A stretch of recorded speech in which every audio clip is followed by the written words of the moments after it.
আসসালামু আলাইকুম। এখন আমি কথা বলবো রিসেন্টলি মুক্তি পাওয়া একটি বলিউড সিনেমা যেটার নাম হচ্ছে পরম সুন্দরী। এখন এই মুভিটা কেমন লাগলো, যদি আমি এই মুভিটা নিয়ে খুবই সংক্ষেপে বলি তাহলে এই মুভিটা আমার কাছে ভালো লাগে নাই। ভালো না লাগার অনেকগুলো কারণ আছে। প্রথমেই এই মুভিটার ট্রেলারটা দেখে আমি যে জিনিসটা ধারণা করছিলাম আমার বেশ ভালোই লাগছিল, ট্রেলারটা খারাপ লাগে নাই। এইরকম একটা গল্পকে যে ট্রেলারের মাধ্যমে এত ইন্টারেস্টিং করে তোলা যায়, এই মুভির ট্রেলার যে কাট করছে তাকে না দেখলে আপনি বুঝতে পারবেন না। এখন এই মুভির ট্রেলার দেখে যারা এক্সপেকটেশন অনেক বেশি নিয়েছিলেন তারা যদি এই সিনেমা দেখতে চান তাহলে অবশ্যই আপনারা হতাশ হবেন। কেন বলছি হতাশ হবেন?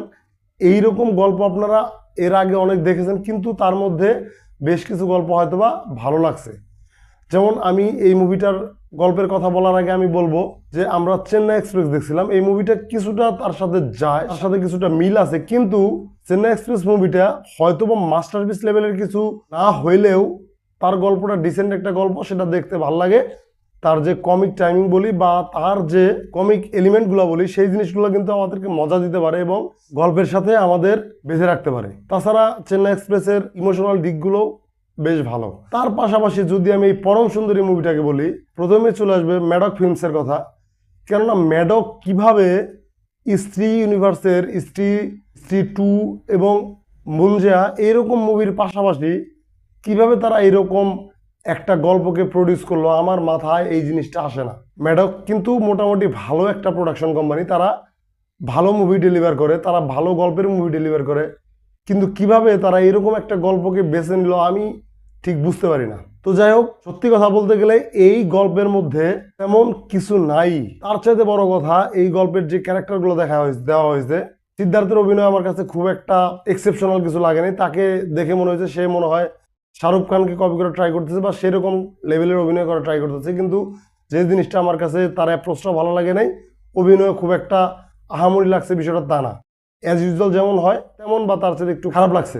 তার সাথে জাহ্নবী কাপুর, যদিও জাহ্নবী কাপুরকে দেখতে ভালো লাগে কিন্তু তার অভিনয়টা আমার কাছে অ্যাভারেজ লাগছে। তার বিফোর যে তার যে মুভিগুলো ছিল সেইগুলোর থেকে কিছুটা বেটার, বলবো না যে খুব ভালো, তার থেকে কিছুটা বেটার।